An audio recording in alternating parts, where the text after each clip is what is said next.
depending on what actually was in that pouch. And sometimes it will be spina bifida occulta, which means what? Can't see it, hidden. Occulta means like occult is hidden, right? So it means that you might just see what when you look at a newborn's back? The dimpling or a tuft of hair, or you were talking about that. Or if it's spina bifida cystica, you will actually see the outpouching outside, and your book has some good pictures of this, the actual outpouching outside of their body. They are starting to do surgeries, especially out in the Midwest, in utero with these infants, where they will actually put the spinal cord and put the nerves back in and close them up while they are still in utero for the end of the pregnancy. Why would I want to do that to them? What were you going to say, Rob? See that I read an article about that, and there is one specialist here, doctor, who does this in New Jersey. The article was talking about him. The doctor in New Jersey who does these procedures in utero, yeah? Yes. So why would I, as a mother, risk going to do a surgery while I'm still pregnant rather than waiting until my child is born? There's a higher outcomes when they do it in the uterus, right. And they do it after the baby is born, so it's more positive outcomes. That's right. They have less of immobility issues, less nerve damage. You have to think that while you are compressing those nerves, once that infant is born, from the minute they're born, those nerves are being compressed. They find there is a protection in the maternal cavity, in the amniotic fluid, that the infant gets. That once they're born, gravity and not being in the fluid actually puts more pressure on those nerves, more pressure on that spinal cord, and starts to cause necrosis anyway. Strangulation even. And when you have that occurring, even when you try to put them back in, you do not have such good results in terms of mobility. Really, it's motor functioning, mobility, sensation. You're going to have paralysis, you're going to have neurogenic bowel and bladder, much more complications than if you would try to at least attempt, even though it risks the pregnancy, doing it in utero. Anne-Marie. I was going to ask, how do they not break the amniotic sac? Like, I mean, maybe it's a silly question, but like, when they go up for surgery, like, what would they do? They actually make a hole, they make an incision into the amniotic sac, and they continue to redistribute the fluid, and then they close it at the end. Now, they're not making huge incisions, and there is always that risk that they're not going to be able to close it properly and continue with the pregnancy. That's why they really do try to wait till they're far enough along where it would be safer. But the sooner that they can do it, and even the earlier in pregnancy they can do it, the better outcomes for the child later, in terms of being able to move, in terms of being able to... I have a case. Well, no, I know a case because my mother has a colleague that the daughter is born with a spina bifida, and I see the child since she was a little girl. She started walking when she was 2 years old, but the advocacy that the mother has with that child was so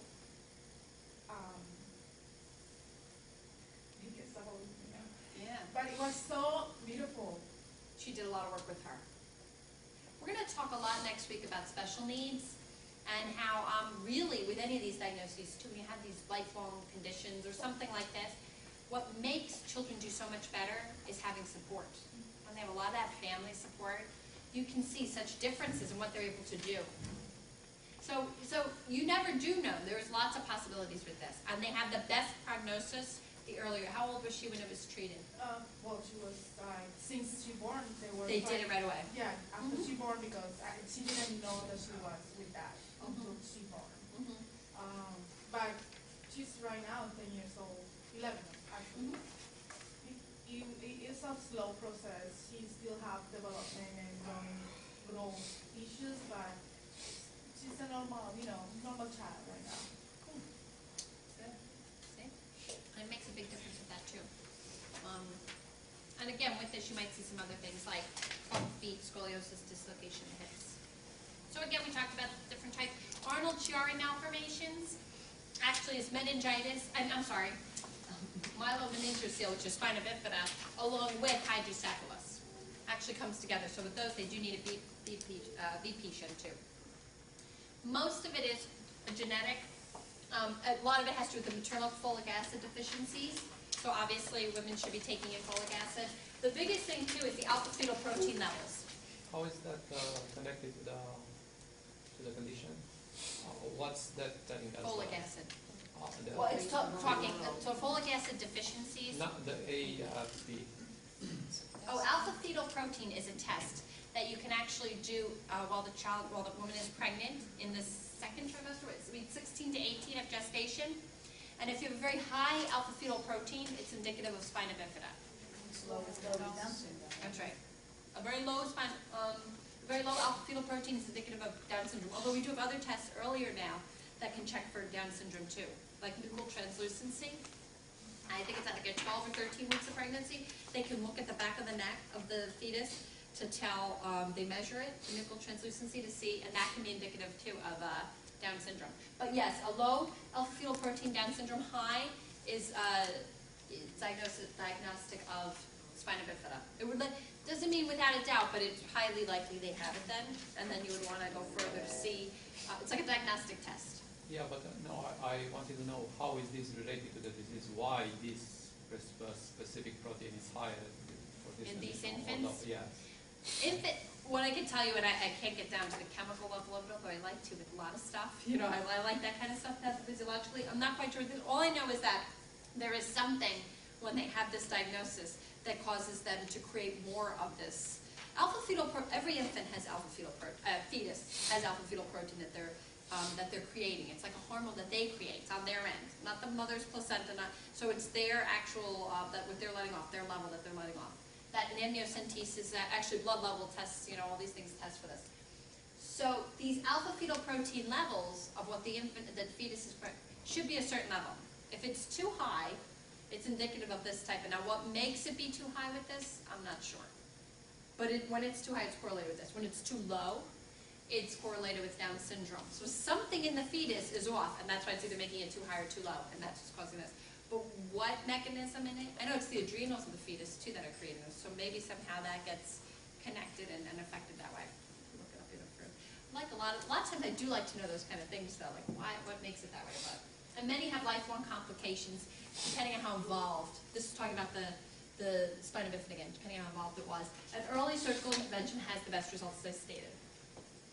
And the nursing diagnosis for this. I usually like to just throw in here too about latex allergies. Many of these children, especially years ago, were ones that were high risk for latex allergies because they were having, a lot of times they had to be catheterized quite frequently because they had neurogenic bladders.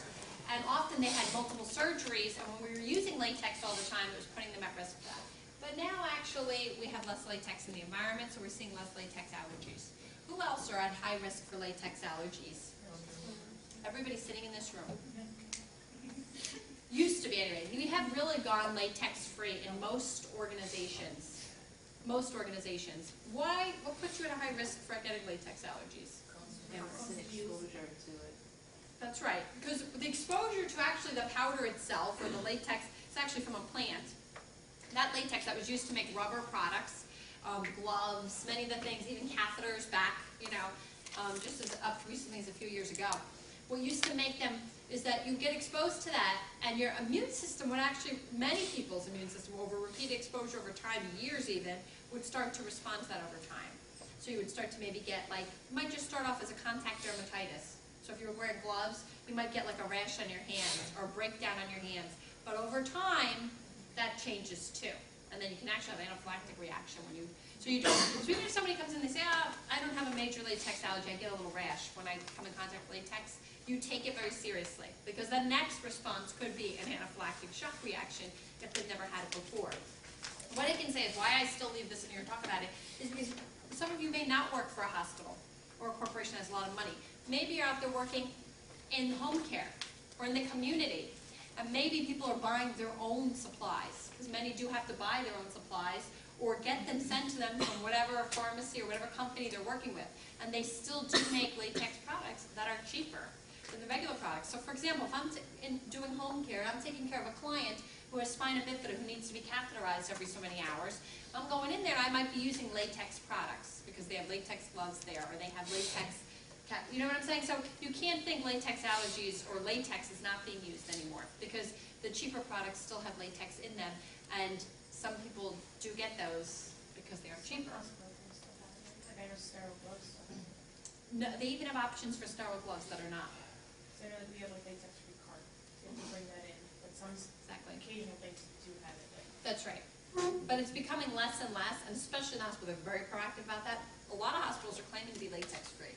You know, like everything is no latex. But you're right, there's still some things, but for the most part, a lot of hospitals are better at this than, let's say, maybe a smaller home care agency. Certainly not the one like the Alvin was saying he's gonna create a road. But you know, like many people are creating agencies like this. It was interesting what he was saying too. People create, you know, home care agencies, things like this, and then what are they supplying? Yeah, sometimes people cut costs. Whereas, you know, Jacob's coming in and they're going to evaluate Trinitas and they're going to say, hey, Trinitas, you have too much latex in your environment. So, you know, those are the kind of things I want to make you aware of. Meningitis. Okay, meningitis. I think this is our last topic, right? So, meningitis. What is this? Right now, there's a lot going on with Princeton in this, right? You guys have been listening. Last year they had issues. This year they're having issues. So it's really serious. What's the type of meningitis we're worried about? I mean, they're all, exactly. All meningitis bacterial, is that Stephanie, right, what you're saying? All meningitis is potentially fatal. All meningitis, you know, it's an infection, it's an inflammation of the brain, of the meninges of the brain. And there's different things that cause that. But the one that really everybody gets so scared about that becomes such a big epidemic is bacterial. The meningococcal bacterial meningitis is the big one. That's one that people really get scared about. So there's lots of common organisms that it can cause. And again, some could be the result of neurosurgery because you're opening up the brain. Some is trauma, systemic infection, sinus, ear infections. But the most common, the most dangerous one is the meningococcal or the bacterial meningitis. That's probably to do with cold weather too, for some reason. Meningitis? Yeah, pretty particular I've actually, in terms of cold weather. I've seen it though all throughout. In Yeah. fact, like I was saying, I came across it actually in the summertime.